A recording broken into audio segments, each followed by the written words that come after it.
सीरत नबी सल्लल्लाहु अलैहि वसल्लम पढ़ने के सिलसिले में एक नया पहलू, सीरत को ख़ास तौर पर दो डायमेंशंस के अंदर हम पढ़ते हैं। एक तो डायमेंशन ये है कि प्यारे नबी सल्लल्लाहु अलैहि वसल्लम मक्के में जब पैदा हुए तो मक्के के हालात क्या थे, मक्के में आने से पहले के जो प्री कंडीशंस थे वो, उसके बाद फिर हिजरत के मराहिल हैं, फिर हिजरत के बाद फिर मदीना जब गए, फिर मदीने के अंदर बदर, ओहद, खंदक, ये तमाम चीज़ें हम स्टोरीज़ की शक्ल में पढ़ते हैं। और एक जो सीरत पढ़ने के सिलसिले में बच्चे खासतौर पर जो सीरा के कंपटीशंस होते हैं उसमें ये देखते हैं कि पैदाइश की तारीख़ क्या है, बदर की तारीख़ क्या है, ओहद की तारीख़ क्या है, ये डेट्स की शक्ल में याद करते हैं। अज़ीज़ान गिरामी, आइए कि हम हमारे बच्चों को सीरत पढ़ने के लिए एक नया डायमेंशन दें। नया डायमेंशन क्या हो सकता है? डायमेंशन ये है कि स्ट्रैटेजिकली अल्लाह के रसूल सल्लल्लाहु अलैहि वसल्लम ने कैसा काम किया।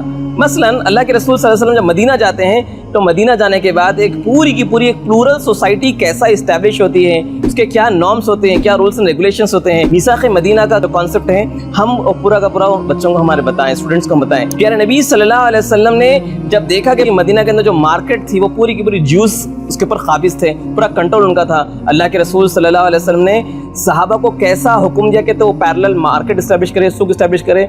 और अल्लाह के रसूल सल्लल्लाहु अलैहि वसल्लम ने पूरी मदीना की सोसाइटी को उनके शिकंजे से निकाला और कैसा एक मार्केट इस्टेब्लिश किया। एक डायमेंशन ये हो सकता है कि अल्लाह के रसूल सल्लल्लाहु अलैहि वसल्लम ने जो जंगें लड़ी हैं, बदर लड़ी है, ओहद लड़ी है, और जो जो पेश आए मार्के, उसकी अल्लाह के रसूल सल्लल्लाहु अलैहि वसल्लम ने प्लानिंग कैसा की, ये एक डायमेंशन है। 13 इयर्स ऑफ स्ट्रगल वाला जो पीरियड था उसके अंदर कैसा स्ट्रगल की, क्या क्या अप्रोचेस थे, कैसा सहाबा को हुक्म दिया कि जन अभी वक्त नहीं आया है, अभी हमको सब्र करना है। इस तरीके के जो स्ट्रैटेजिक पहलू हैं प्यारे नबी सल्लल्लाहु अलैहि वसल्लम के, ये हम वाकिफ़ हों और हमारे स्टूडेंट्स को वाकिफ़ कराएं। ये एक बात होगी। दूसरा डायमेंशन ये हो सकता है अल्लाह के रसूल सल्लल्लाहु अलैहि वसल्लम के डिफरेंट कैरेक्टरिस्टिक्स है। अल्लाह के रसूल सल्लल्लाहु अलैहि वसल्लम ने खुद कहा कि अना बुइस्तु मुअल्लिम, I have been sent as a teacher. तो अल्लाह के रसूल सल्लल्लाहु अलैहि वसल्लम बहैसियत मुअल्लिम क्या उनका किरदार रहा, बहैसियत हस्बैंड, बहैसियत सिपाह सालार, बहैसियत मिलिट्री स्ट्रेटजिस्ट, बहैसियत मुरब्बी, बहैसियत इमाम, फ्रेंड। अल्लाह के रसूल सल्लल्लाहु अलैहि वसल्लम के जो मल्टीपल डायमेंशंस हैं, हम एक एक पहलू को सिलेक्ट करें और एक एक पहलू के ऊपर मार्केट के अंदर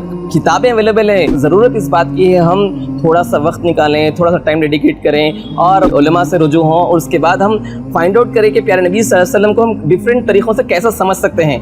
और इंशाल्लाह जब the more you know him the more you love him, जितना हम अल्लाह के रसूल सल्लल्लाहु अलैहि वसल्लम की ज़िंदगी को जानेंगे तो उतना ज़्यादा हमको अमल करने का मोटिवेशन मिलेगा और ज़ौक़ पैदा होगा। और अल्लाह ताला ने तो बहुत वाज़ेह तरीक़े से कुरान के अंदर फरमा दिया, अतिउल्लाह व अतिउर रसूलल्लाह। दरअसल जो है मेरी इताअत जो है ना अल्लाह के रसूल सल्लल्लाहु अलैहि वसल्लम की इताअत में है। तो मैं दुआ करता हूँ अल्लाह तबारक व तआला मुझे तौफ़ीक़ दे और आप सबके हक़ में दुआ करता हूँ अल्लाह ताला हम सबको तौफ़ीक़ दे कि हम प्यारे नबी सल्लल्लाहु अलैहि वसल्लम को अच्छी तरीक़े से पढ़ सकें, समझ सकें और हमारी ज़िंदगियों में जो है इसको हम लेके आ सकें। जज़ाकल्लाह खैर। अस्सलामु अलैकुम व रहमतुल्लाहि व बरकातुहू।